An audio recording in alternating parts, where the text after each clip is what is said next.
Hello দর্শক, সবাইকে সালাম এবং শুভেচ্ছা জানিয়ে শুরু করছি আজকের টাইম এক্সক্লুসিভ। আপনারা কিছুক্ষণ আগে দেখলেন যে ভিডিও, এই ভিডিও নিয়েই কথা বলবো আজকে। ভিডিওর মধ্যে যেটা দেখানো হয়েছে যে বিভিন্ন এয়ারপোর্টের যে সিচুয়েশন এবং এই সিচুয়েশনের পরিপ্রেক্ষিতে কংগ্রেসম্যান হাকিম জাফরি, যিনি মাইনরিটি লিডার কংগ্রেসে, তিনি তার যে প্রতিক্রিয়া ব্যক্ত করেছেন সেটাও সেখানে আপনারা দেখেছেন।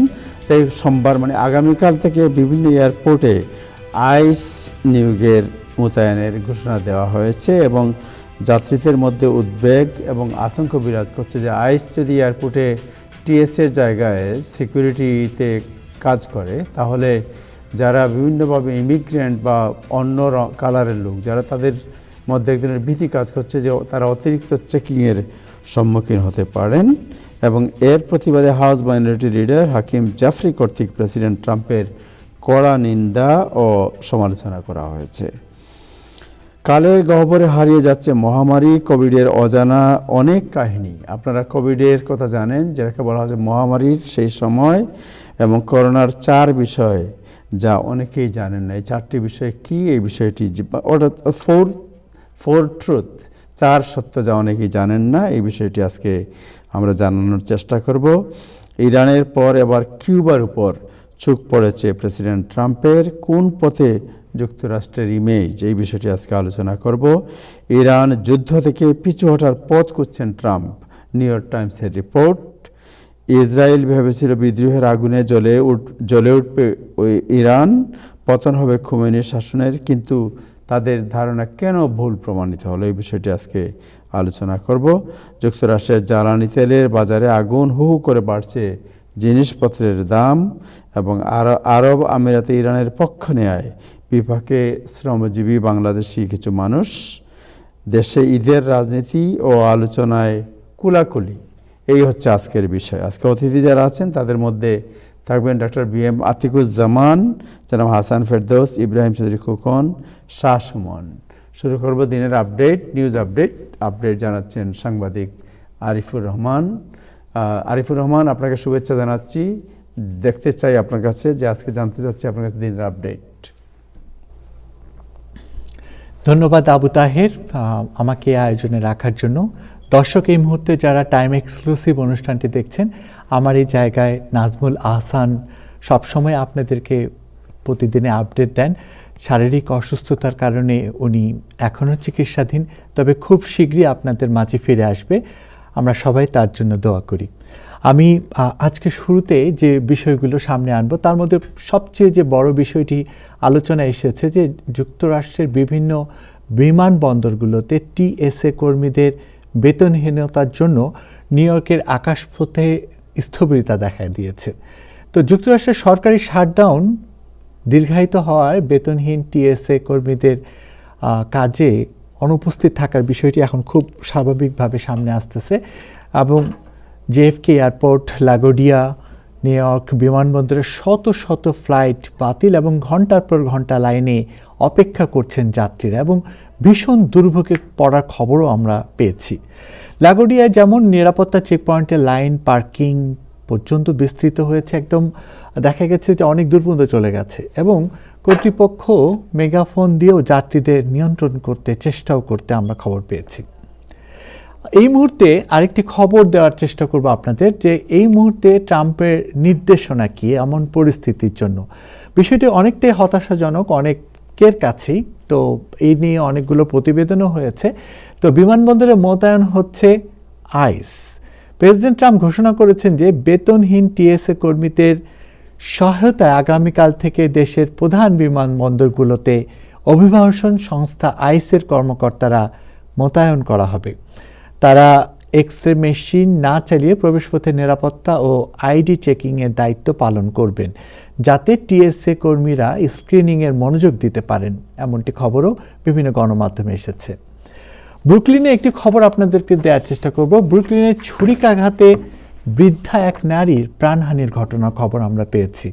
নিউ ইয়র্কের ব্রুকলিনে ক্রাউন হাইটস এলাকায় একটি অ্যাপার্টমেন্টে বেসিক্যালি 74 বছর বয়সী এক নারী ছুরিকাঘাতে নিহত হয়েছেন।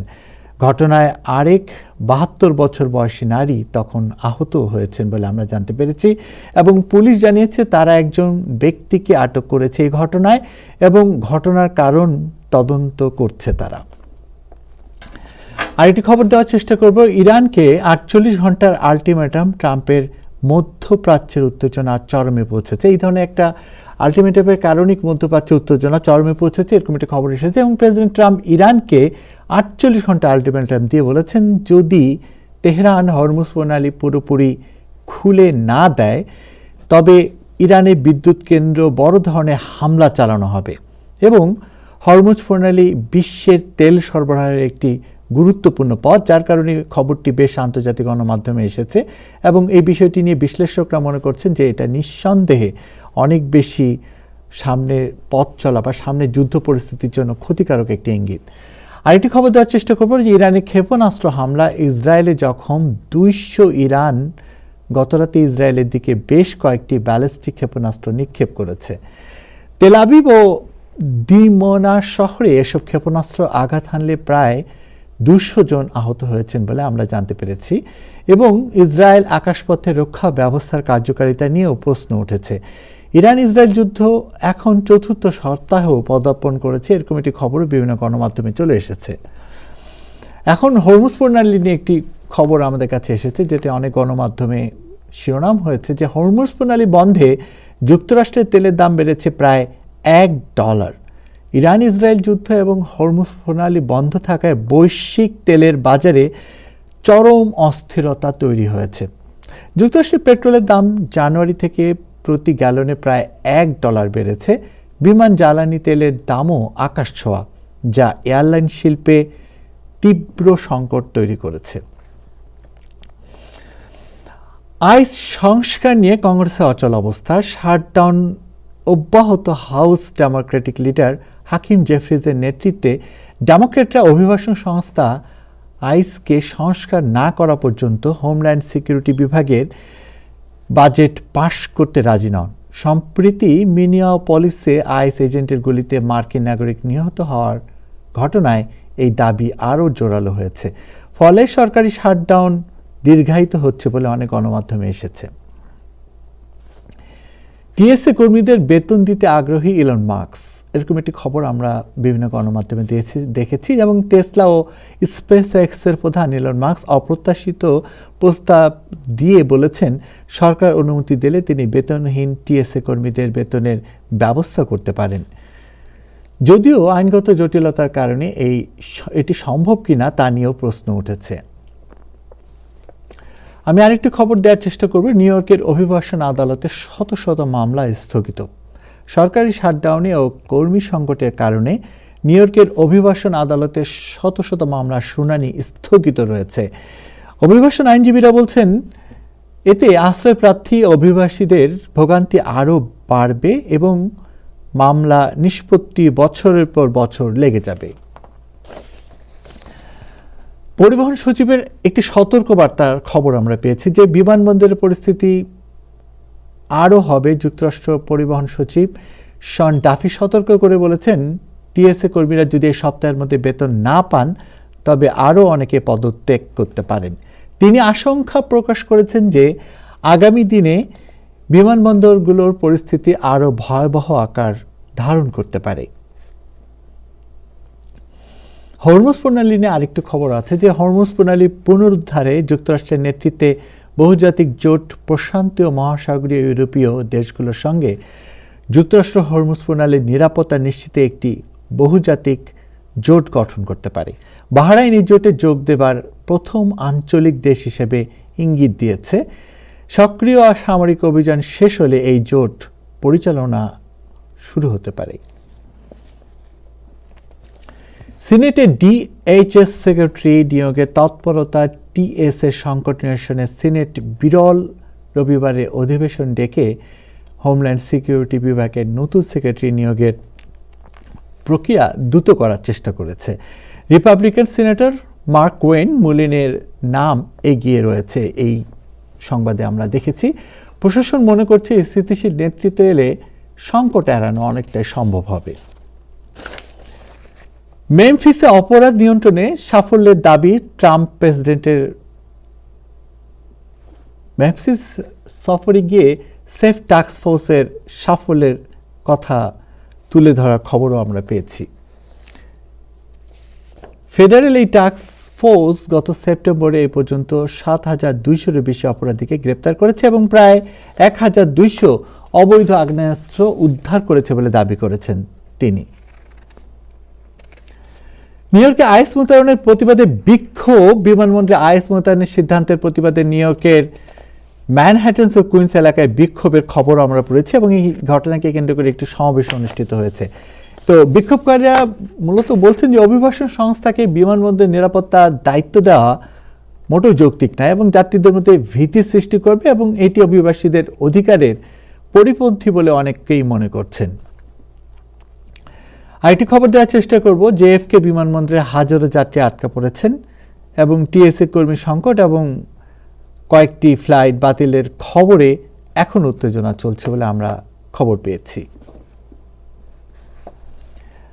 আরেকটি ব্যাপার বলার চেষ্টা করব যে অভিবাসন নীতি নিয়ে হোয়াইট হাউস ও নিউ ইয়র্কের দ্বন্দ্ব চরমে।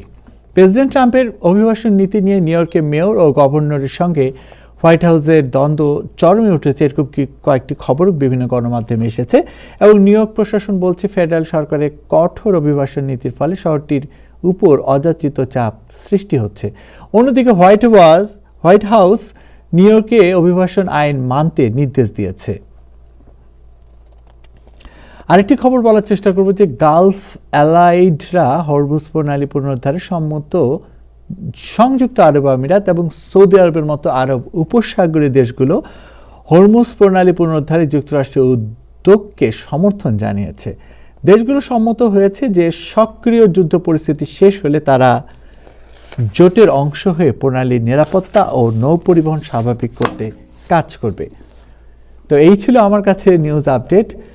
জনাব Abu Taher, thank you so much সারিফ, আপনাকে অনেক ধন্যবাদ। দর্শক, আমাদের সাথে আছেন জনাব হাসান ফেরদৌস, আমাদের সাথে আছেন শাহ সুমন এবং ইব্রাহিম চৌধুরী খোকন। আপনাদের সবাইকে শুভেচ্ছা জানাচ্ছি। শাহ সুমন, প্রথমে আপনার কাছে যাই যে একটা ব্রেকিং নিউজ, যেটা হচ্ছে যে যুক্তরাষ্ট্রের বিভিন্ন এয়ারপোর্টে আপনি জানেন যে আইস নিয়োগ করা হয়েছে, যেটা ভেরি আনপ্রেসিডেন্টেড এবং এটা যুক্তরাষ্ট্রের ইতিহাসের আগে কখনো হয়েছে কিনা আমরা জানি না। যেখানে টিএসএ কাজ করে সেখানে প্রেসিডেন্ট ট্রাম্প এবং তার ইমিগ্রেশন অ্যাডভাইজার হলম্যান, তারা আজকে জানিয়েছেন যে কালকে থেকে আপনার বিভিন্ন এয়ারপোর্টে আইস এজেন্টরা কাজ করবে টিএসএর পরিবর্তে এবং এ নিয়ে অনেক ধরনের খবরও আছে, পরস্পর বিরোধী খবর আছে। কেউ বলছেন যে তারা অন্য কিছু করবে না, শুধু তাদের যাত্রী পার করবে, আবার কেউ বলছেন তারা পুরো তদন্ত করবে। কি অনেকে ভয় পাচ্ছেন যে এরা গেলে আবার যে চেকিং শুরু করে ইমিগ্রেশন স্ট্যাটাস নিয়ে। সো আপনি জানেন যে আগে এয়ারপোর্টে গেলে জাস্ট আপনার একটা আইডি, ড্রাইভিং লাইসেন্স বা কোনো পাসপোর্ট থাকলে আপনাকে টিএসএর লোকরা কখনো স্ট্যাটাস নিয়ে কোনো আবেদন করে না, মানে কোনো প্রশ্ন করে না ব্যবহার। কিন্তু যদি আইস থাকে সেখানে এই বিষয়গুলো নিয়ে আলোচনায় আসতে পারে এবং এর প্রতিবাদ করেছেন হাকিম জাফরি, যিনি কংগ্রেসের মাইনরিটি লিডার। তিনি আজকে একটি সিএনএনের সাথে সাক্ষাৎকারের তীব্র সমালোচনা করেছেন ট্রাম্পের। সো আমরা এই যে এয়ারপোর্টের যে ঘটনা, এই ঘটনাটি একটা রিপোর্ট আছে টাইম টেলিভিশনে, রিপোর্টটি আগে দেখবো, দেন আপনার সাথে একটু কথা বলবো। যাচ্ছি রিপোর্টটি দেখার জন্য। মার্কিন প্রেসিডেন্ট ডোনাল্ড ট্রাম্প ঘোষণা করেছেন যে আগামী সোমবার থেকে দেশটির বিভিন্ন বিমানবন্দরে ইমিগ্রেশন অ্যান্ড কাস্টমস এনফোর্সমেন্টের এজেন্ট মোতায়েন করা হবে। দীর্ঘদিন ধরে সরকারি বন্ধের জের ধরে ট্রান্সপোর্টেশন সিকিউরিটি অ্যাডমিনিস্ট্রেশনের কর্মী সংকট তীব্র আকার ধারণ করলে যাত্রীদের নিরাপত্তা দিতে এবং দীর্ঘ লাইন কমাতে এই সিদ্ধান্ত নেওয়া হয়েছে বলে জানিয়েছে White House. President Trump Truth সোশ্যালে এক পোস্টে জানান, সোমবারের মধ্যেই তারা বিমানবন্দরগুলোতে পৌঁছে যাবেন। তিনি লেখেন, আমি সোমবার আইসিইকে সেখানে সরিয়ে নেওয়ার অপেক্ষায় আছি এবং তাদের ইতিমধ্যেই বলেছি প্রস্তুত থাকো। আর কোনো অপেক্ষা নয়, আর কোনো খেলা নয়। হোয়াইট হাউসের বর্ডার জার টম হুমান এক টেলিভিশন সাক্ষাৎকারে এই পরিকল্পনার কথা নিশ্চিত করেছেন। তিনি বলেন, এটি একটি চলমান প্রক্রিয়া, কিন্তু আমরা আগামীকাল বিমানবন্দরে থাকব। উচ্চ প্রশিক্ষিত আইসিএ আইন প্রয়োগকারী কর্মকর্তারা প্রস্থান পয়েন্টে দায়িত্ব সামলাতে পারেন, যা টিএসএ কর্মীদের স্ক্রিনিংয়ের কাজে মনোনিবেশ করার সুযোগ দেবে।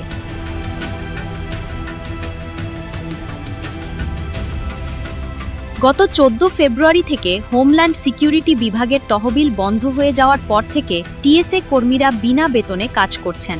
এই পরিস্থিতিতে কয়েকশো কর্মী পদত্যাগ করেছেন এবং অনেকে কাজে না আসায় বিমান ভ্রমণে ব্যাপক বিঘ্ন ঘটছে।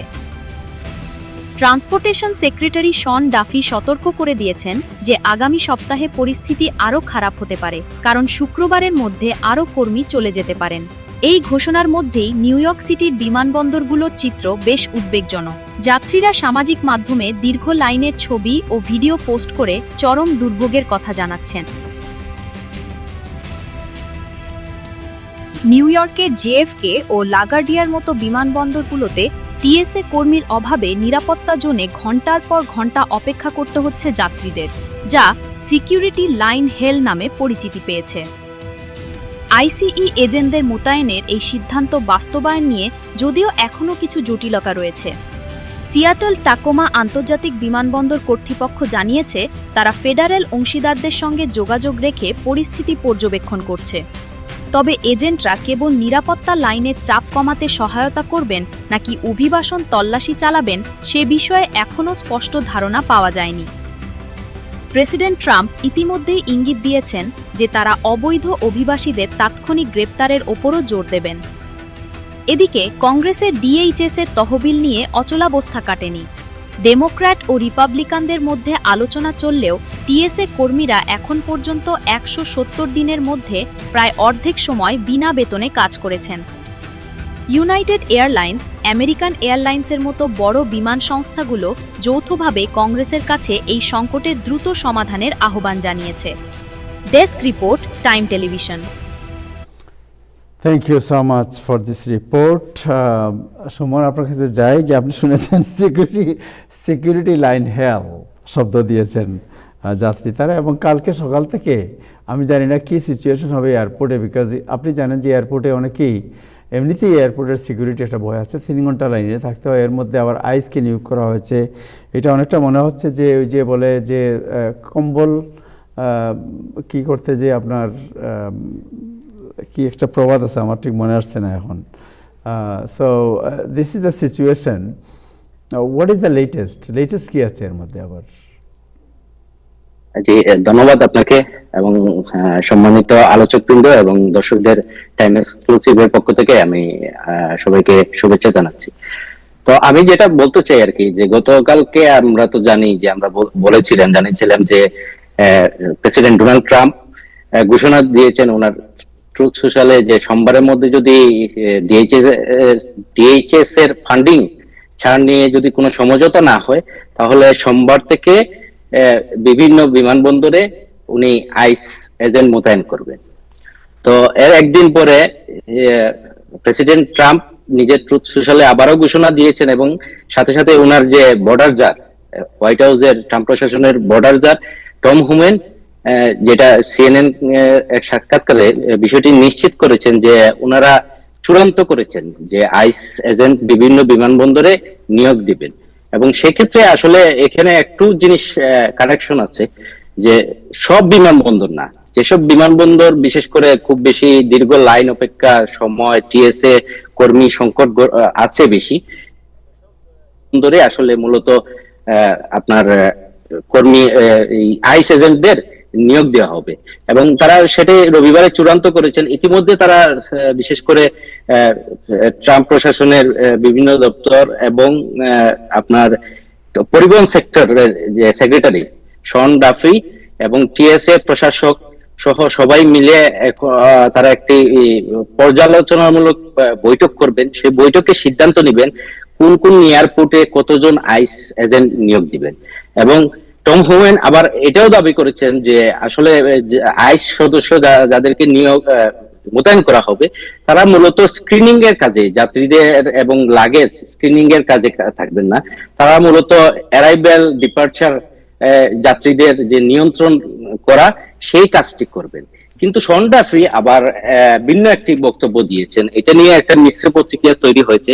শন ডাফি বলেছেন যে প্রয়োজনে হলে আইস এজেন্টরা স্ক্রিনিং এর কাজও করবে।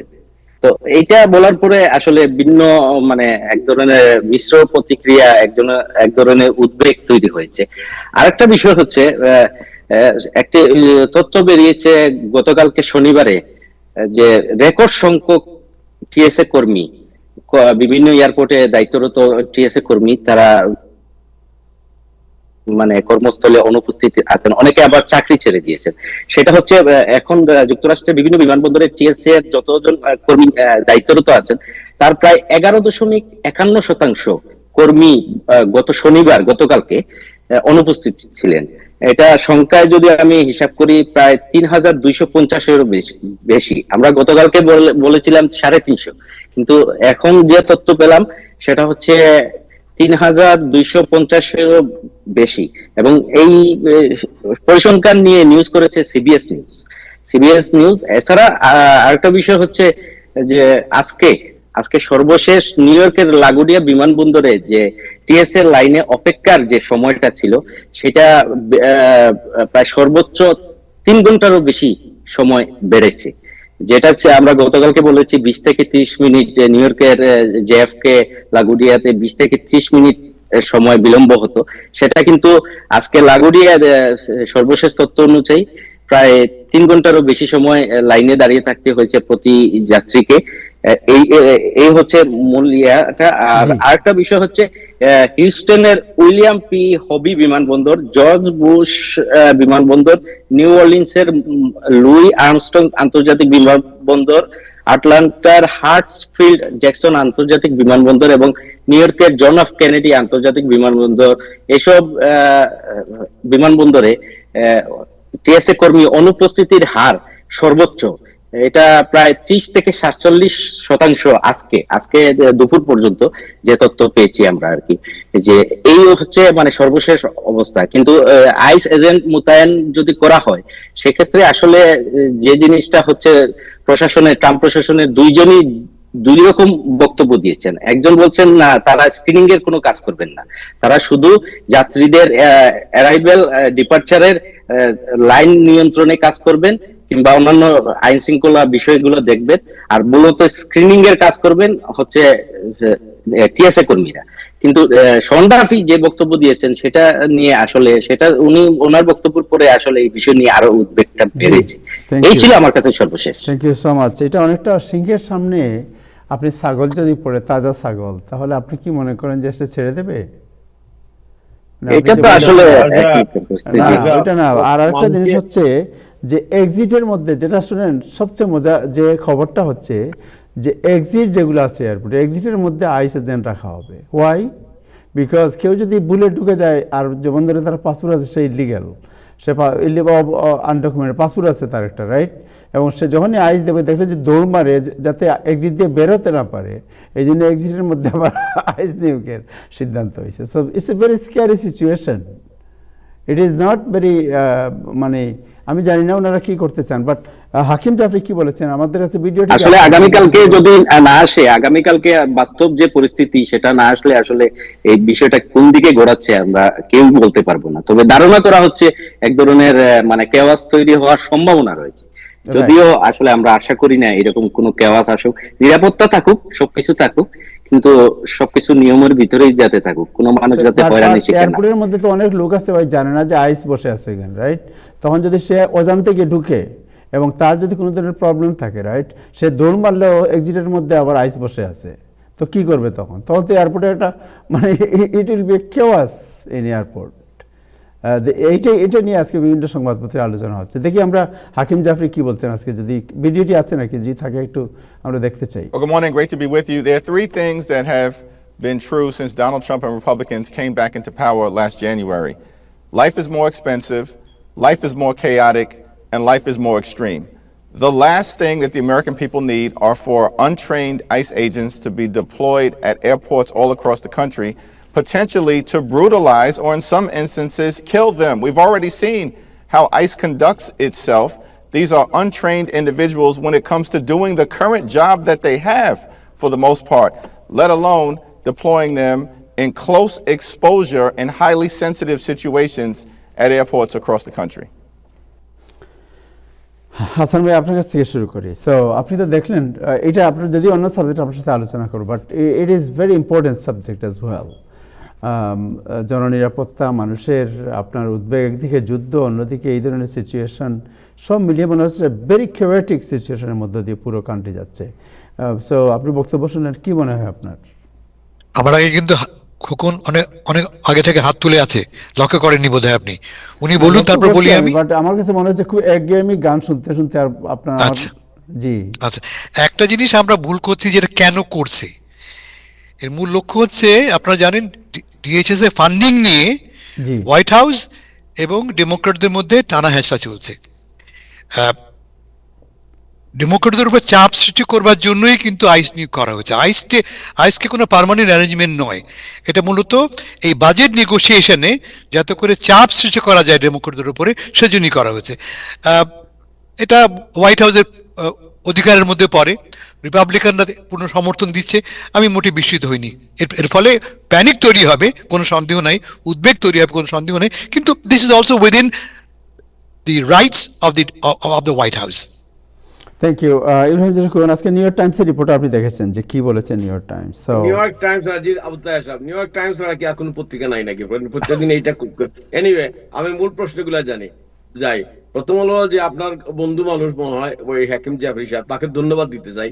ওই তিনটা বলেছেন, তিনটা কারণ, চারটা কারণ হবে। তিনি যে তিনটার কারণ বলেছেন, এটার সাথে যুগবে ফেইল্ড ডেমোক্রেট পার্টি। এই ডেমোক্রেট পার্টি প্রেসিডেন্ট ডোনাল্ড ট্রাম্পের কোনো কাজের বিষয়ে কার্যত কোনো প্রতিরোধ গড়ে তুলতে পারেন নাই।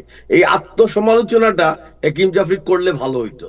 মানে ইমিগ্রেশন থেকে শুরু করে কোনো বিষয়ে কোনো কার্যকর সমাধান ওনারা নিয়ে আসতে পারে নাই। এটা কংগ্রেসের ব্যর্থতা, এবং এই কংগ্রেসের একজন মানে উনি ডেমোক্রেট দলের নেতা হিসেবে এই ব্যর্থতাটা স্বীকার করে বিবৃতি, জাতিসংঘ মহাসচিবের মতো বিবৃতি দেওয়াটা সহজ, কিন্তু কাজ করা। আজকে এতদিন ধরে টিএস এর লোকজন যে বেতন ছাড়া কাজ করবে, আর এই আইস এর লোকজন কি ফুলের তুলা নিয়ে এখানে থাকবে? না, আইস এর লোকজন, পুলিশ বা টিএস এর লোকজন যে কাজটা করতেন তাকে অ্যাসিস্ট করতে মানে তারা থাকবেন, এবং এখানে ইমিগ্রেশন তল্লাশি করার জন্য তারা থাকবেন না, তারা ইলিগাল ইমিগ্রেন্ট ধরার জন্য তারা থাকবেন না, তারা থাকবেন আইন শৃঙ্খলা। এই জটিল পরিস্থিতিতে যখন টিএসএ তে লম্বা লাইন হচ্ছে, যখন এয়ারপোর্ট দিয়ে মানুষ 4-5 ঘন্টা আটকা আছেন, এই সময় মানুষজন মানে যাবে কেমনে? এই বিষয়টাকে দ্রুততার সাথে ব্যবস্থাপনার জন্য মানে আইসকে দেওয়া হয়েছে, এবং এটা হাসান ভাই যদ্দূর বললেন যে এটা ডেমোক্রেটদের জন্য উপর একটা রাজনৈতিক প্রেসারও সৃষ্টি করার জন্য, এটা একটা রাজনৈতিক ব্যবস্থা। তো এটা নিয়ে এত উদ্বেগ, এত হইচই, মানে এবং এটাকে নিয়ে আতঙ্ক ছড়ানোর তো কিছু নাই। আমরা কংগ্রেসকে প্রেসার দিব যে কাম উইথ সলিউশন। আমরা হাকিম জাফরিকে বলবো যে আপনাদের এই তুগলুকি মনোভাবের কারণে আপনারা কোনো ক্রস দা আই কোনো সিদ্ধান্ত নিতে পারতেছেন না, সমঝোতা পারতে পারছেন না, আপনারা আপনাদের ফেইলিয়ারটা স্বীকার করেন। জি জি ঠিক আছে, থ্যাংক ইউ। আমি একটু বলি এই প্রসঙ্গে। জি জি খোকন সাহেব খুব ভালো বলেছেন, কংগ্রেসের ব্যর্থতা। কংগ্রেস কার নিয়ন্ত্রণে? তার কথা শুনে মনে হবে বুঝি কংগ্রেস এই মুহূর্তে ডেমোক্রেট পার্টির নিয়ন্ত্রণে। তা কিন্তু নয়। কংগ্রেস ও রিপাবলিকানদের, হোয়াইট হাউসের রিপাবলিকানদের ব্যর্থতা কাদের? আমি তো অপোজিশনে, আমার কাজ হচ্ছে, আমার বলতে পারছি ডেমোক্রেট পার্টির কাজ হচ্ছে সমঝোতায় পৌঁছানো, বাধ্য করা আপনাকে। আপনি সমঝোতা করতে রাজি নন, হোয়াইট হাউসে রাজি নন, রিপাবলিকান রাজি নন, বলে হাকিম যেহেতু যা করছে এক্সাক্ট ঠিকই করছে, সে চাপ সৃষ্টি করছে অপোজিশনের পক্ষ থেকে, যাতে করে একটা মাঝামাঝি অবস্থায় পৌঁছতে পারি আমরা। কিন্তু হোয়াইট হাউসে মনে করছে আমার তো নিয়ন্ত্রণ, পুরোপুরি নিয়ন্ত্রণ আছে, রিপাবলিকান মনে করছে আমার নিয়ন্ত্রণ আছে, কি দরকার আছে আমার আপোষ করার? বলে অপরাধটা হাকিম জেফরিজের নয়, অপরাধটা ডেমোক্রেটিক পার্টির নয়, অপরাধটা রিপাবলিকান পার্টির, ব্যর্থতারা তাদের। Thank you so much. Democratic party আমাদের এই যে যারা ওনাদের সহযোগিতা চায়, যাদের ওনারা ভোট ব্যাংক বলে মনে করেন, যারা একদম মানে তপস্যার মতো ওনাদের অনুসরণ করেন, এই দেশে আতঙ্ক ছড়িয়ে যারা মানে রাজনৈতিক ভাবে লাভবান হয় বা সুখবোধ করেন, এই তাদেরকে বিবৃতি দিয়ে পাশে থাকা ছাড়া আর কিছু করলেন না, এটা আমরা দেখলাম। Thank you so much, thank you. Hasan ভাই, আপনার কাছে যেতে যাচ্ছি, বাট ডক্টর আতিকুজ্জামান সাহেবের কাছে খুব চমৎকার একটি সাবজেক্ট আজকে উনি আলোচনা করার কথা, এটি আগে শুনবো না আপনারটা আগে শুনবো? না শুনি, আতিক ভাই অনেক পরে এসেছেন। তো যে জিনিসটা হচ্ছে সেটা হচ্ছে আপনার যে আজকে নিউ ইয়র্ক ওয়াশিংটন পোস্ট একটি রিপোর্ট ছেপেছে। রিপোর্টটি হচ্ছে আপনার যে কালের গহ্বরে হারিয়ে যাচ্ছে, যদি বাংলায় বলি, কালের গহ্বরে হারিয়ে যাচ্ছে মহামারী কোভিডের অজানা অনেক কাহিনী। এবং করোনার যে 4টি সত্য বিষয়, এটা অনেকেই জানে না। এই 4টি সত্য বিষয় কি, এটা আজকে ওয়াশিংটন পোস্ট রিপোর্ট করেছে। এই বিষয়টি একটু জানতে চাই আমরা ডক্টর বি এম আতিকুজ্জামান আপনার কাছে। অনেক ধন্যবাদ। আসসালামু আলাইকুম, ঈদ মোবারক প্রিয় হাসান ভাই। অনেকদিন পরে আপনাকে দেখে ভালো লাগছে। আমার প্রিয় ইব্রাহিম ভাই এবং আমাদের অতি প্রিয় তাহের ভাই এবং টাইম টেলিভিশনের দর্শকরা, সবাইকে ঈদের শুভেচ্ছা। কোভিড যে এসেছিল, কোভিড-19, সেটা আমাদের আসলে খুব কাছের অভিজ্ঞতা হলেও আমার মনে হয় খুব তাড়াতাড়ি অনেক কিছু ভুলে গিয়েছি বা ভুলে যাচ্ছি। তার একটা বড় কারণ হলো যে এত কিছু ঘটে গেছে কোভিড-19 পরে যে অনেক ফান্ডামেন্টাল জিনিস আমরা ভুলে যাই। এটা মানে জীবনের পরিক্রমা বলতে পারেন। মাঝে মাঝে বিজ্ঞানীরা কিছু জিনিস আমাদেরকে মনে করিয়ে দেন এবং সেখান থেকে কিছু জিনিস আমরা আবার জানতে পারি কিংবা শিখতে পারি, কিংবা মুভিং ফরওয়ার্ড সেটা আমাদের জন্য একটা ইম্পর্টেন্ট লেসন। তো কোভিড-19 আপনারা জানেন যে আমেরিকাতে 1.2 মিলিয়ন মানুষ মারা গিয়েছিল। ছোট সংখ্যা না, বিশাল একটা সংখ্যা। এবং সেটা আমাদের স্বাস্থ্য ব্যবস্থার, বিশেষ করে পাবলিক হেলথের একটা বিরাট এডুকেশন বলতে পারেন। অনেক কিছু শিখেছি আমরা। আবার একই সাথে আমরা দেখেছি যে how innovation come to play a role. কিন্তু আজকে যে লেখাটা আপনার নিউ ইয়র্ক পোস্টে এসছে, সেটা হলো বিখ্যাত ওয়াশিংটন ইউনিভার্সিটি, ওয়াশু, ওটার একজন এপিডেমিওলজিস্ট, উনি একজন জনস্বাস্থ্য বিষয়ক অধ্যাপক, এবং উনি কোভিডের সময় সারা আমেরিকার কোভিডে যত মৃত্যু হয়েছে, যে সমস্ত মেজার আমরা নিয়েছে, উনি পুঙ্খানুপুঙ্খভাবে সেগুলো কালেক্ট করেছেন এবং সংরক্ষণ করেছেন। কোভিড টাস্ক ফোর্সে কাজ করেছেন এবং ওনার একটা পাবলিকেশনের কিছু অংশ এই পত্রিকাতে তুলে ধরা হয়েছে। এবং উনি যে কথাটা বলেছেন, 4টা ইম্পর্টেন্ট জিনিস উনি মনে করিয়ে দিতে চেয়েছেন। এটা আমরা সবাই জানি, কিন্তু মনে করিয়ে দিতে চেয়েছেন যে দিস ইজ ইম্পর্টেন্ট, এটা ভুলে গেলে হবে না কি হয়েছিল। উনি বলেছেন যে কোভিড-19 আমাদের অবশ্যই আধুনিক সময়ে সবচেয়ে বড় স্বাস্থ্য সংকট ছিল, এবং উনি এখন বুঝতে পারছেন যে অনেক ঘটনা সময়ের সাথে সাথে মানুষের স্মৃতি থেকে মুছে যাচ্ছে, কিন্তু কিছু জিনিস মনে রাখতে হবে। উনি মনের একটা জিনিস যেটা বলেছিলেন, which is very remarkable in Covid time, সেটা ছিল লকডাউন। এবং লকডাউনটা একটা উদ্দেশ্য ছিল কঠিন একটা বিধি নিষেধের একটা ব্যবস্থা, যা ভাইরাসের সংক্রমণকে সম্পূর্ণভাবে বন্ধ করা নয়, কিন্তু সংক্রমণের গতি কমিয়ে হাসপাতালের উপর চাপ কমানো, যেটাকে আমরা বলতাম সে সময় ফ্ল্যাটেন দ্য কার্ভ। তার মানে যখন একটা ইনফেকশন বাড়ছে, সেটা একেবারে আকাশের দিকে না যেয়ে ইনফেকশনটা একটা লেভেলে ফ্ল্যাট করে দেওয়া, ইনফেকশন রেটটা কমিয়ে দেওয়া, যাতে হসপিটালের উপর চাপ না পড়ে। আপনারা জানেন যে মানুষ ওয়েটিং রুমেও যেতে পারে না, যাবার আগে গাড়িতে মারা গেছে। আপনাদের নিউ ইয়র্কে অনেক জায়গায় মরেছে মানুষ। So lockdown one of the very important public health measure, যেটা আমরা কোভিডের সময় করেছিলাম, যেটা ভবিষ্যতেও হয়তো যদি আবার হয় ব্যবহৃত হবে, সেটা হলো যে এটা একটা কঠোর বিধিনিষেধ, যেটা আমরা আমাদের জীবদ্দশায় দেখি নাই। সেটা করা হয়েছিল ইনফেকশাস কার্ভকে ফ্ল্যাট করার জন্য। দ্বিতীয় যে জিনিসটির কথা উনি বলেছেন, যে কোভিড সাধারণ ভাইরাস ছিল না, এটি ছিল সম্পূর্ণ মানব শরীরের জন্য সম্পূর্ণ নতুন একটি ভাইরাস, যার বিরুদ্ধে সমাজের কোন রকম প্রতিরোধ ক্ষমতা ছিল না। এবং যে কারণে আমরা দেখেছি যে যেটা যখন আসলো আমাদের মাঝখানে, বয়স্কদের পাশাপাশি অনেক কম বয়স্ক মানুষ, যাদের প্রতিরোধ ক্ষমতা কম ছিল, তারা গুরুতর অসুস্থ হয়েছিলেন এবং মৃত্যুর ঘটনা ঘটেছিল। সো সেটা আমরা দেখেছি, আমরা শিখেছি যে আমাদের সোসাইটির কোন কোন সেগমেন্টের মানুষগুলো আর prone for any new kind of infection.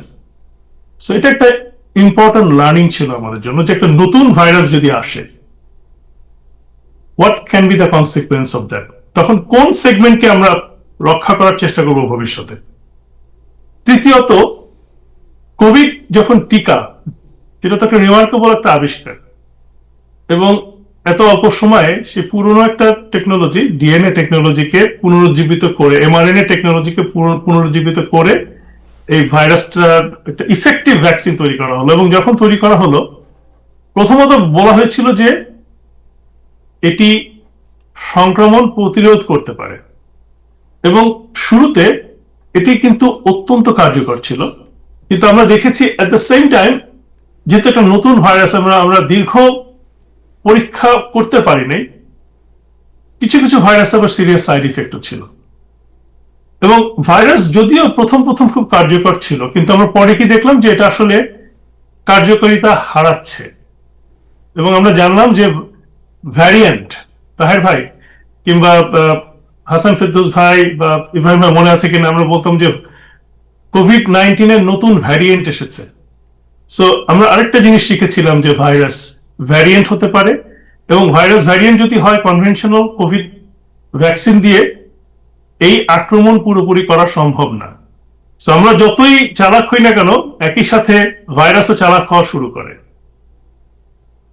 এবং একটা জিনিস সত্যি যে এই টিকা আমাদের গুরুতর অসুস্থতা এবং মৃত্যু ঝুঁকি উল্লেখযোগ্যভাবে কমিয়েছে। এবং এখন যেটা হচ্ছে যে আমরা ফ্লু ভ্যাকসিনের মতন এই ভাইরাসের ভ্যাকসিনও আমরা ডিফারেন্ট ভ্যারিয়েন্ট দিয়ে তৈরি করছি, মাল্টি ভ্যারিয়েন্ট ভ্যাকসিন তৈরি করছি, যাতে আমরা সংক্রমণ কমাতে পারি। আরেকটা জিনিস আমরা দেখেছি যে চতুর্থত উনি যে কথাটা বলেছেন যে যুক্তরাষ্ট্রে কোভিড মোকাবেলায় জনস্বাস্থ্য কিংবা ইনোভেশন কিংবা লকডাউন বা যাই বলেন না কেন, একটা বিশাল রাজনৈতিক অবস্থান এই কাজ করেছে সে সময়, এবং রাজনৈতিক পরিস্থিতি অনেক কিছু ডিফাইন করেছে, এবং কোভিড রাজনৈতিক পরিস্থিতি পরিবর্তন করে দিয়েছে। এবং সেটা একটা উল্লেখযোগ্য জিনিস। সে সময় আপনার মনে আছে কিনা যে ট্রাম্প প্রশাসনের সে সময় যে সামাজিক অবস্থান ছিল বা রাজনৈতিক অবস্থান ছিল, বিশেষ করে লকডাউনের সাথে, ট্রাম্প প্রশাসন তারা কিন্তু ইভেন্চুয়ালি সামাজিক দূরত্ব এবং লকডাউনের মতন অনেক কঠোর পরিশ্রম মানে পদক্ষেপ নিয়েছিলেন। পরে এগুলো নিয়ে রাজনৈতিক বিতর্ক তৈরি হয়েছে। পরে এখন তো আমরা ভ্যাকসিন দিব কিনা সেগুলো নিয়েও কথা বলছি। সো আরেকটা জিনিস আমরা দেখেছি যে কোভিড-19 এর মতন এত বড় জনস্বাস্থ্য যে বিপর্যয় বা জনস্বাস্থ্যের যে ঝুঁকি, সেই সময় রাজনৈতিক পরিস্থিতি ডিফাইন করেছে যে এই ইনফেকশনটা আমরা কত ইফেক্টিভলি কন্ট্রোল করতে পারবো। আমাদের পলিটিক্যাল স্ট্রেংথও দেখিয়েছে, আবার আমাদের পলিটিক্যাল উইকনেসও দেখিয়েছে। পলিটিক্যাল স্ট্রেংথের জন্য আমাদের ভ্যাকসিন তাড়াতাড়ি চলে এসেছে, আমরা লকডাউন করতে পেরেছিলাম। আবার পলিটিক্যাল উইকনেসের জন্য কোনো কোনো ক্ষেত্রে আমাদের মানুষ বেশি মারা গেছে, বা কোনো কোনো ক্ষেত্রে আমরা ডিসিশন সময় মতো নিতে পারিনি। তো যেটা এই আর্টিকেলে বলা হয়েছে যে আমাদেরকে সময়ে সময়ে এটাকে রিমাইন্ডার দিতে হবে যে কোভিডে 1 মিলিয়নেরও বেশি মানুষ তারা প্রাণ হারিয়েছে। এবং আরেকটা কথা উনি বলেছেন যে এরকম মহামারী ভবিষ্যতেও আসবে, এবং এই মহামারীর জন্য আমাদের প্রস্তুত থাকা অত্যন্ত গুরুত্বপূর্ণ। এবং এই যে আমাদের রিসেন্ট লাইফে যে লার্নিংটা হলো শুরু থেকে শেষ পর্যন্ত, ইট শুড বি এখন আমাদের মেডিকেল কলেজে এগুলো পড়ানো হচ্ছে, পাবলিক হেলথে পড়ানো হচ্ছে, এবং ভবিষ্যতে আমরা এই ধরনের মহামারীর জন্য প্রস্তুত থাকাটা অত্যন্ত গুরুত্বপূর্ণ। সো আমি তাহের ভাইকে বলবো যে আপনি একটা খুব ইম্পর্টেন্ট জিনিস নিয়ে এসেছেন, একটা হাম্বল রিমাইন্ডার সবাইকে, যে ভুলে গেলে চলবে না যে এই মহামারী যে কোনো সময় তৈরি হতে পারে, একটা ক্রাইসিস যে কোনো সময় তৈরি হতে পারে। যেমন এই মুহূর্তে একটা বিশাল পলিটিক্যাল ক্রাইসিস চলছে সারা বিশ্ব ধরে, এবং আমি প্রিটি শিওর যে I don't know which way it will go, but it will be read in the history, and we'll learn from that. Thank you so much, thank you doctor BM Atiquzzaman, আপনাকে অনেক ধন্যবাদ। আমি Washington পোস্টের রিপোর্টটি আবার পড়ে শোনাচ্ছি। হেডলাইনটা হচ্ছে 4 truth about Covid that have become clouded over time. এটা হচ্ছে তার হেডলাইন। আপনারা পড়বেন যদি পারেন মেইন স্টোরিটা, বাট ডক্টর বিএম আতিকুজ্জামান খুব সহজে বিষয়গুলো বলে দিয়েছেন আপনাদেরকে, এবং আমার মনে হয় যে এটা মাঝে মধ্যে আমাদের এইসব জিনিস বিবেচনা রাখা উচিত। Five truth. কিছু মানুষ আমাকে মানে আগে বিদ্বেষিয়া ছিল, আমাকে দেখতে পারতো না, আমি মনে করছিলাম এই কোভিড এর পরে এরা বদলায় যাবে, এরা বদলায় নাই। মানে সুতরাং কিছু মানুষ মানে শপথ দিছিল যে আমি আরো সহমর্মী হব, আরো মানবিক হব, এটা আপনার, কিন্তু এইগুলো মানুষগুলো বদলায় নাই। তো এই যে ফাইভ ট্রুথ আমরা জানলাম যে মানুষ তার মানে তার অভ্যাসটা বদলায় নাই। মানুষ মনে করে আরো মানবিক হবে। আমাদের আমাদের জীবদ্দশায় দেখা সবচেয়ে ভয়াবহ জিনিস, আমরা অনেকেই এখানে মানে আমি নিজে হসপিটালে গিয়েছিলাম, বুঝছো, আমরা জানি জীবন মৃত্যুর পাশে দাঁড়িয়ে মানুষ বলে কিছু, এমনকি আমার টাকা ধার নিছিল যেটা, সেটাও ফেরত দেওয়ার কথা ছিল, দেয় নাই। সুতরাং মানুষ বদলায় নাই, এটাও আমাদের একটা শিক্ষা।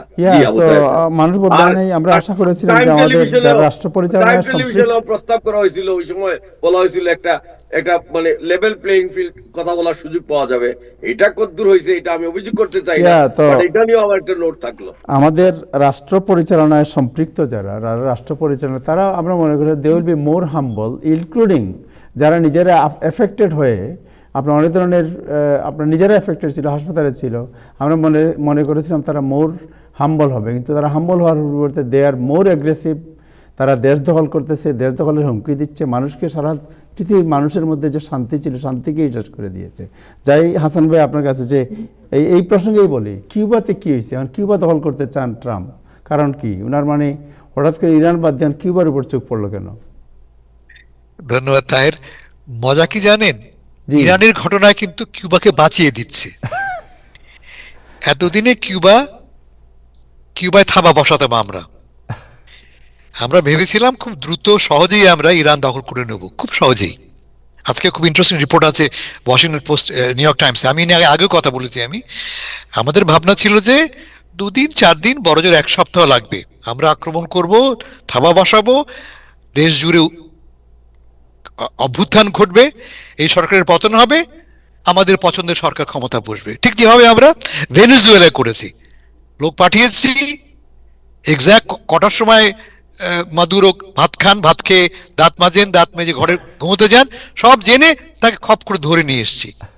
মোটামুটি এইটা ছিল আমার সিনারিও। এইভাবেই কিন্তু আমরা গেছিলাম ইরানে, এবং ইরানের পরপরই আমরা যাব কিউবা। এটা মোটামুটি একদম অঙ্ক করা ছিল। আমাদের প্রেসিডেন্ট সাহেব কি বলেছিলেন, it will be an honour, যদি আমি কিউবাকে দখল করতে পারি, it will be an honour, সম্মান হবে। কারণটা কি, আমরা আজ থেকে না প্রায় 70 বছর 67 বছর ধরে চেষ্টা করছি আমরা কিউবা দখল করবার জন্য। কিউবা আমরা লোক পাঠিয়েছি, সৈন্য পাঠিয়েছি, প্রায় একটা আণবিক যুদ্ধ করতে গেছিলাম, তারপরও কিউবা কিন্তু নত হয়নি, তারপরও কিউবা কিন্তু তার পথ বদলায়নি, কমিউনিস্ট থেকে গেছে, বামপন্থী থেকে গেছে, এবং বেসিক্যালি কিউবার অপোজিশনটা বরাবরই মার্কিন বিরোধী। এই অবস্থায় এখন সময় এসছে, এখন যেহেতু কিউবা খুব বিপদে পড়েছে। বিপদটা কিরকম, কিউবার চারদিকে একদম টোটাল ব্লকেট তৈরি বসিয়ে দিয়েছে মার্কিন যুক্তরাষ্ট্র। এই ব্লকেট আজ থেকে না 60 বছর ধরে কিউবার ব্লকেটের সামনে। এই দেশের সঙ্গে ব্যবসা করা যাবে না, যারা ব্যবসা করবে তারা বিপদে পড়বে। যেমন আমরা 74-এ আমাদের যে বাংলাদেশের দুর্ভিক্ষ হয়েছিল, মনে আছে নিশ্চয়ই, সেই দুর্ভিক্ষে এই কিউবার কারণে জাহাজগুলি বাংলাদেশে আসেনি, কিউবার স্যাংশনস মাথায় রেখে। তো তার ফলে কিউবা এখন খুব ছাড়াবার একটা অবস্থায় আছে। তেল নেই, ভেনেজুয়েলা থেকে তেল আসতো, ফ্রি তেল তারা পেত ভেনেজুয়েলা থেকে। এর আগে রাশিয়া তাদের সাহায্য করত, কিন্তু ভেনেজুয়েলার মাদুরো সরকার পতনের পর থেকে 1 বিন্দু তেলও তারা পাচ্ছে না। নিজের কোনো তেল নেই, নিজের কোনো বাড়তি জ্বালানি নেই, বলে দেশটা কার্যত অন্ধকারে। আজকে যেমন পুরো দেশটাই ফর দ্য সেকেন্ড টাইম, সারা দেশ টোটাল ব্ল্যাকআউটের মধ্যে আছে। এই অবস্থায় কিউবাকে যদি একটা বড় জোরে ফু দেওয়া হয়, কিউবা পড়ে যাবে। কিন্তু ফুটা দেওয়া হচ্ছে না কেন? কারণ অলরেডি আমরা হাত পা, 4 হাত, 2 হাত পা, 2 পা 2 হাত সবই আমরা কাদায় দিয়ে বসে আছি ইরানে। সেই ইরান থেকে না বেরোনোর আগে কি করে আমরা কিউবাতে যাই?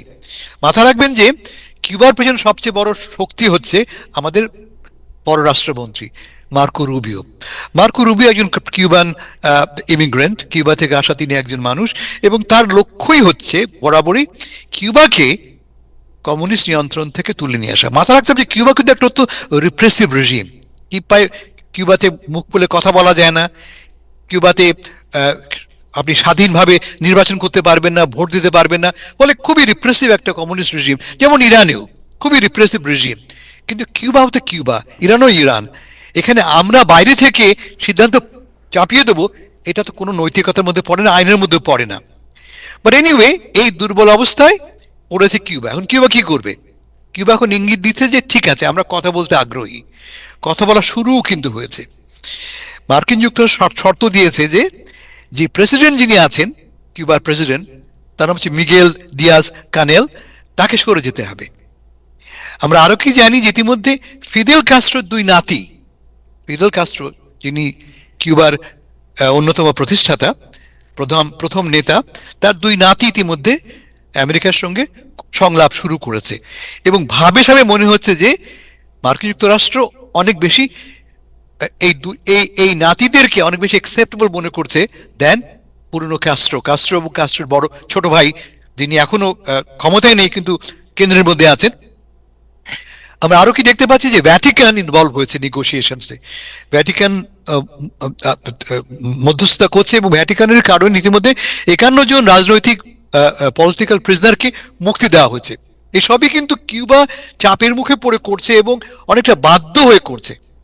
কিউবা খুব আনন্দের সঙ্গে যে রাজনৈতিক বন্দীদের মুক্তি দিচ্ছে তা নয়, কিন্তু বাঁচবার জন্যে। এখন প্রশ্ন, কিউবা কি বাঁচতে পারবে?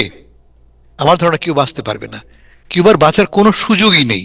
কিউবার পতনটা অলমোস্ট ইমিনেন্ট, কারণ অর্থ নেই, জ্বালানি নেই, বিদেশি পয়সা নেই।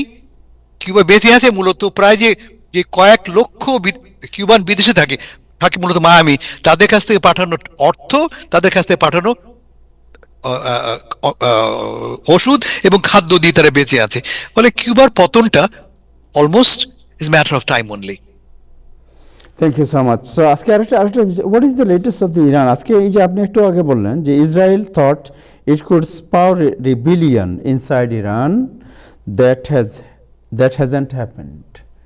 এই অঙ্কটাই মাথায় ছিল যে আমি আগের দিনে বুঝিয়ে বলেছিলাম যে ইরানটা কয়েকটা জাতিগোষ্ঠীতে বিভক্ত।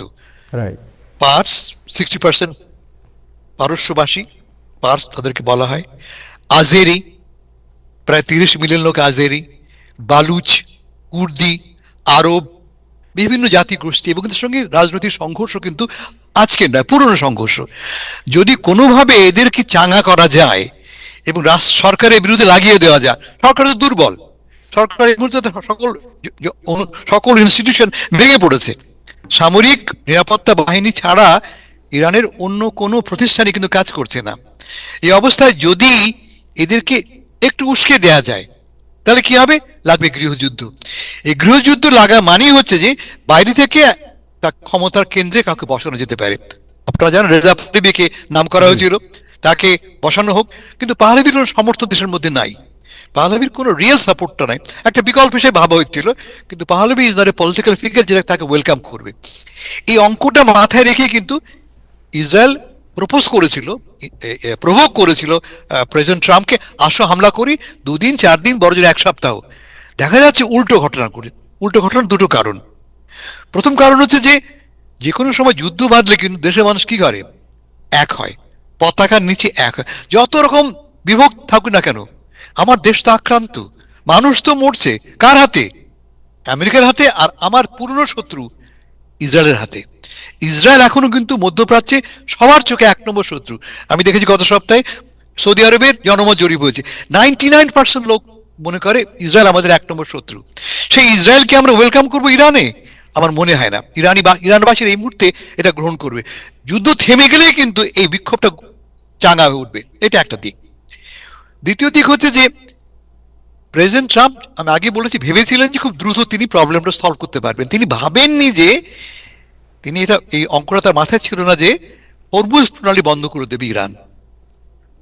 এই হরমুজ প্রণালী দিয়ে 22% 1/5 ইরানি তেল, বিশ্বের তেল রপ্তানি মূলত ইউরোপে এবং এশিয়ায়। ফলটা কি হয়েছে? আজকে তেল $118। যদি এটা অব্যাহত থাকে এই হামলাটা, আপনারা জানেন এটা আমি বলছি অ্যাসিমেট্রিক ওয়ার, অ্যাসিমেট্রিক ওয়ার মানে কি? আনকনভেনশনাল ওয়ার, অসাম্য যুদ্ধ। আমেরিকা উপর থেকে বোমা মারছে, আর তার জবাবে ইরান কি করছে? ড্রোন পাঠাচ্ছে বিভিন্ন গালফ কান্ট্রিতে। কারণটা কি? যাতে করে এই তেল ক্ষেত্রগুলিতে যদি আমি বোমা মারি, ক্ষেত্রগুলি বন্ধ হয়ে যাবে, তেলের দাম বাড়বে, সবাই ক্ষতিগ্রস্ত হবে। এটাকে বলি আমরা স্প্রেডিং দ্য পেইন। পেইনটাকে স্প্রেড করো। তারা চাপ সৃষ্টি করবে আমেরিকার উপরে যুদ্ধ বন্ধ করবার জন্য। তা এখনো হয়নি, কিন্তু এর ফলে সারা বিশ্ব জুড়ে একটা অস্থির অবস্থা সৃষ্টি হয়েছে। ট্রাম্প সাহেব গতকাল কি বলেছেন? তোমাকে আমি 48 আওয়ার্স দিচ্ছি, ইরানকে তিনি বলেছেন 48 আওয়ার্সের মধ্যে তুমি যদি হরমুজ প্রণালী না খুলে দাও, তোমার সমস্ত এনার্জি ইনফ্রাস্ট্রাকচার ভেঙে ফেলবো। এনার্জি ইনফ্রাস্ট্রাকচার সামরিক নয়, এনার্জি ইনফ্রাস্ট্রাকচার জনগণের প্রয়োজনে লাগে। ফলে এটা আক্রমণটা হবে জনগণের উপরে, যা কিনা বেআইনি। ঠিক যেমন আমরা 2 সপ্তাহ আগে দেখেছি একটি স্কুলে আক্রমণ হয়েছে, যার ফলে প্রায় 160 জন শিশু মারা গেছে। সেটা একটা ওয়ার ক্রাইম, যে ওয়ার ক্রাইমটা আমেরিকা করেছে এই শিশুদেরকে হত্যার মাধ্যমে। যদি আমরা এই ইনফ্রাস্ট্রাকচার আক্রমণ করি, সেটা একটা রকম ওয়ার ক্রাইম হবে। কিন্তু এই অবস্থায় ইরান কি বলেছে? ঠিক আছে, তুমি আমাদের মারবে, আমাদের ইনফ্রাস্ট্রাকচার, আমিও মারবো। আমিও মধ্যপ্রাচ্যের এই আশপাশের দেশগুলির তেলের ক্ষেত্রে মারবো। সবচেয়ে বড় কথা, আমি তাদের পানি শোধনাগারে মারব। আমি এর আগে বলেছিলাম যে মধ্যপ্রাচ্যের বিভিন্ন দেশ প্রায় 60% নির্ভর করে সমুদ্র থেকে আসা পানি, ডিস্যালিনাইজ পানি, শোধনকৃত পানি ব্যবহার করে। 60%। যদি আগামীকাল ইরান বাহরাইনে, ওমানে বা সৌদি আরবে এই ডিস্যালিনেশন প্লান্টে আঘাত করে, বিপদে পড়ে যাবে। কিন্তু পুরো উপসাগরীয় দেশ এই হুমকিটা দিয়ে রেখেছে কি বলে আমাদের ইরান। এখন শেষ কথা বলছি আমি, যে ডোনাল্ড ট্রাম্প সাহেব আগামীকাল কিন্তু বলতে পারেন আমরা যা খুশি করার করে ফেলেছি, সবাইকে ধ্বংস করেছি, আমি চলে এলাম। যুদ্ধ তিনি ঘোষণা করতে পারেন, যুদ্ধ আমি করবো না। প্রশ্ন হচ্ছে, যুদ্ধ আমি করবো না বলে যদি ট্রাম্প সাহেব ফিরে আসেন, ইরান কি রাজি হবে যুদ্ধ আমি করবো না এই শর্তে মানতে? যুদ্ধ তো হয় দুপক্ষে, এক পক্ষ ছড়ে এলো, অন্য পক্ষ কি বলবে? তারা কি যুদ্ধ অব্যাহত রাখবে? আমরা জানি কি ইরান ইতিমধ্যে একাধিক শর্ত দিয়েছে, যে শর্তের ভিত্তিতে তারা রাজি আছে সিজফায়ার করতে। শর্ত 1 নম্বর শর্ত কি? নিরাপত্তা নিশ্চয়তা। আজকে সিজফায়ার করলাম, আগামীকাল তুমি যে আমাকে আবার আক্রমণ করবে তার গ্যারান্টি কি? ইসরায়েল যে আবার আমাকে বোমা ফেলবে তার গ্যারান্টি কি? আমি সে গ্যারান্টি চাই। আমি আর কি চাই? আমি চাই রিপারেশন, ক্ষতিপূরণ। এই তুমি আমার সারা দেশকে ধ্বংস করেছো, ক্ষতিপূরণ চাই। কেমন? ফলে খুব শক্ত, খুব স্ট্রিনজেন্ট শর্ত আরোপ করছে। প্লাস আমার পারমাণবিক শক্তি ব্যবহারের অধিকার দিতে হবে। আমি এনপিটি মানে নন প্রলিফারেশন ট্রিটি স্বাক্ষর করেছি। এই চুক্তির আওতায় সকল দেশ কিন্তু শান্তিপূর্ণ কাজে পারমাণবিক শক্তি ব্যবহার করতে পারে। সেই শক্তি ব্যবহার করার অধিকার আমাকে দিতে হবে। এই 3 শর্ত তারা স্থাপন করেছে। কিন্তু আমার মনে হয় না যে এই মুহূর্তে ইরান, মার্কিন যুক্তরাষ্ট্র অথবা ইসরায়েল রাজি আছে। শেষ ইন্টারেস্টিং কথা বলি আমি, গতকাল যেটা ঘটেছে খুব একটা এখানে বলা হচ্ছে না, হচ্ছে যে ইসরায়েলের পারমাণবিক কেন্দ্রে কিন্তু খুব কাছে ইরান 2টি মিসাইল ছেড়েছে, ব্যালিস্টিক গ্লাইড মিসাইল বলা হচ্ছে, যে মিসাইল ইসরায়েলের সকল ডিফেন্স মেকানিজম ভেদ করে খুব কাছে যে আঘাত করেছে তাদের পারমাণবিক কেন্দ্রের, এবং কমপক্ষে 200 জন আহত হয়েছে। বিভিন্ন সূত্রে বলা হচ্ছে একাধিক জেনারেল মারা গেছে, পারমাণবিক কেন্দ্র সামান্য হলেও ক্ষতিগ্রস্ত হয়েছে, ইত্যাদি ইত্যাদি। আরো বড় খবর হচ্ছে যে আমেরিকার F-35 জাহাজ, সবচেয়ে আধুনিক জাহাজ, স্টেলথ বম্বার, যার শব্দ শোনা যায় না, সে একটি স্টেলথ F-35 ইরানের মিসাইল আক্রমণে ক্ষতিগ্রস্ত হচ্ছে। প্রথমবারের মতো 2018 সাল থেকে এখন পর্যন্ত এই প্রথমবার কোন একটি F-35 আক্রমণ হলো এবং তা ক্ষতিগ্রস্ত হলো। ইরান দাবি করেছে যে পাইলট তাদের কাছে আছে, কিন্তু সত্যি কিনা আমরা জানি না। যদি এই ঘটনা সত্যি হয়ে থাকে, তাহলে বলা যাচ্ছে যে আমরা আগে কি শুনেছিলাম, ইরানের আকাশ পুরোপুরি আমাদের নিয়ন্ত্রণে নাই। ইরান এখনো কিন্তু তাদের সুপারসনিক এই গ্লাইড মিসাইল ব্যবহার করে পাল্টা আঘাত করে যাচ্ছে। ফলে যুদ্ধ শেষ হলো না, শেষ হয়েও হলো না। Thank you so much. এবং আজকের রিপোর্ট যেটা আমি দেখতেছি, Israel missile defence under scrutiny after Iranian attack. এই হেডলাইন আমি তাই বললাম যে ইসরায়েলের তো পাঁচটা স্তরে ওদের ডিফেন্স প্রতিরক্ষা, সেই প্রতিরক্ষা ব্যূহ ভেদ করে ইরানের 2টি মিসাইল হামলা আঘাত করেছে এবং ফলে কমপক্ষে 200 লোক আহত হয়েছে, মেবি হয়তো মারাও গেছে, আমরা জানতে পাচ্ছি না। তার চেয়ে বড় কথা, ইসরায়েলের পারমাণবিক স্থাপনা তার খুব কাছে বোমাটা পড়েছে, ফলে তা ক্ষতিগ্রস্ত হয়েছে কিনা তা কিন্তু আমরা এখনো জানি না। Thank you so much. ইব্রাহিম চিরকুগান, আপনার কাছে যাই। আপনি তো অনেক কথা শুনলেন, আমি জানি না আপনার রিয়েলাইজেশন কি, বাট দেশের কথা একটু আলোচনা করি। দেশে আপনি জানেন যে ঈদের রাজনীতি এখন চলছে, এবং ঈদের রাজনীতির সবচেয়ে বড় জিনিস হচ্ছে, যেটা আলোচনা এসেছে, হচ্ছে কুলাকুলি, ঈদের কুলাকুলি। সো আপনার অবজারভেশন কি, কুলাকুলির মধ্যে কোন রাজনীতি আছে? অনেক অনেক ধন্যবাদ আবু তাহের। হ্যাঁ, মানে আমরা তো সবকিছু নিয়ে রাজনীতি করি, এবং এটাও সৌজন্যের রাজনীতি, কুলাকুলি, এটা খুব ভালো জিনিস। প্রতিবার একটা গণতান্ত্রিক দেশ যখন থাকে, একটা দেশের স্বাভাবিক অবস্থা থাকে, তখন প্রধানমন্ত্রী বা রাষ্ট্রপ্রধান, সরকার প্রধান, তারা বিভিন্ন ব্যক্তির সাথে দেখা করেন, বুকে বুক মিলান, হাতে হাত মিলান। তো এবার একটা দিক হচ্ছে যে প্রধানমন্ত্রী হিসেবে তারেক জিয়া তার বিনয়ের একটা চর্চা, মানুষের সাথে দেখা করতেছেন, এবং এটা সিগনিফিকেন্ট হচ্ছে যে প্রেসিডেন্ট মানে শাহাবুদ্দিন চুপ্পু তার পরিবার নিয়ে দেখা করেছেন। এটা রাজনীতিতে একটা আলোচনা আছে। পাশাপাশি যে অন্তর্বর্তী সরকারের প্রধান মানে আমাদের ডক্টর মোহাম্মদ ইউনূস সাহেব এবং তার পরিবার নিয়ে তারা দেখা করেছেন, ফটো সেশন করেছেন, এসব সবই ভালো দিক। কিন্তু সবচেয়ে বেশি মানে আলোচনা যেটা হচ্ছে, সেটা হচ্ছে যে আমাদের জামাতে ইসলামের আমির শাহ যেভাবে কুলাকুলি চাপায়া পড়ছেন লোকজনের উপর। শুনেন, উনি, আমি যেটা বুঝলাম না, মানে আমরা তো শফিক সাহেবকে চিনি, আপনিও চিনেন, মানে উনি এখন তো একজন প্রাইভেট মানুষ না, তিনি একটি রাজনৈতিক দলের প্রধান, এবং সেই দলটি এখন যেভাবেই হোক আপনি নির্বাচন করে এখন আপনি বিরোধী দলের নেতা, এখন আপনি যেভাবে জড়াইয়া লোকজনদের দিয়ে শুয়ে পড়তেছেন, এরে চুমা দিতেছেন, এটা আপনার এটা নিজস্ব কৌশল হইলে তো হবে না, আপনি রাষ্ট্রাচার বলতে হবে। এখন আমরা সারা পৃথিবী জেনে যে হ্যান্ডশেক করা, হাতে হাত মিলানো, এটা এখন আমি আপনার হাত বগলে নিয়ে যদি রাইখা দেই যে এটা আমার স্টাইল, এটা তো হবে না। এটা একটা স্ট্যান্ডার্ড থাকতে হবে। যে এটা নিয়ে আমার মনে হয় ডক্টর শফিক, দুইজন মানে বিদেশি কূটনীতি, উনাদের যেভাবে উনাকে পিছন থেকে যেভাবে চাপাইয়া জড়াইয়া ধরছিলেন, এটা তো আমেরিকা হইলে এর মধ্যে এটা মানে সেক্সুয়াল হ্যারাসমেন্টের মামলা টামলা হয়ে যেত। যাই হোক, কিন্তু এটা মানুষকে ভুল বার্তা দিচ্ছে, এবং এটা নিয়ে খুব আলোচনা হচ্ছে। আমার মনে হয় মানে জামাতে ইসলামের লোকজন যারা শুনতেছেন, এরা আবার নারায়ণ তকবীর দিয়ে আমার উপর ঝাঁপাইয়া পড়েন না।